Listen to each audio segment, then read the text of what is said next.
en clair, en fait, il y a deux choses qu'il faut savoir dans ce sort de mastermind. Si vous êtes un club ouvert ou un club à ouvrir, l'idée c'est de mettre en place toutes les choses qu'on a vues dans les autres vidéos. Dans un premier temps, mettre en place le personal training.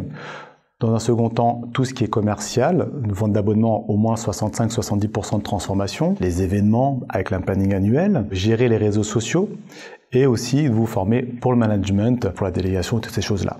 Et dans un deuxième temps, de faire un mastermind une fois par semaine. Une réunion toutes les semaines avec les patrons de salle qui seraient dans ce mastermind. Le déroulé serait le suivant. Dans un premier temps, on commencerait sur un feedback de la semaine, toujours. On ferait un point sur le management, comment vont les équipes, quelles sont les problématiques qu'on a eues. On aurait aussi une partie sur les chiffres commerciaux, voir où en sont les relances de la semaine, les taux de transformation, le trafic de l'extérieur vers l'intérieur des réseaux sociaux. Dans un second temps, on pourrait voir tout ce qui est problématique du jour. Justement, on utiliserait le SWOT pour voir les problématiques. Ça peut être plusieurs problématiques. Ça peut être, est-ce qu'on veut mettre, je sais pas, le RPM dans notre club alors qu'on l'a pas?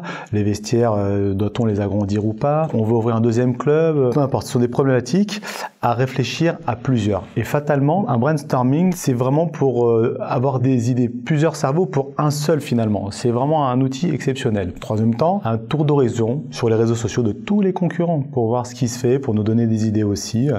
Ensuite, on pourrait s'occuper aussi de tout ce qui est les pubs payantes, c'est-à-dire mettre en place le marketing en commun.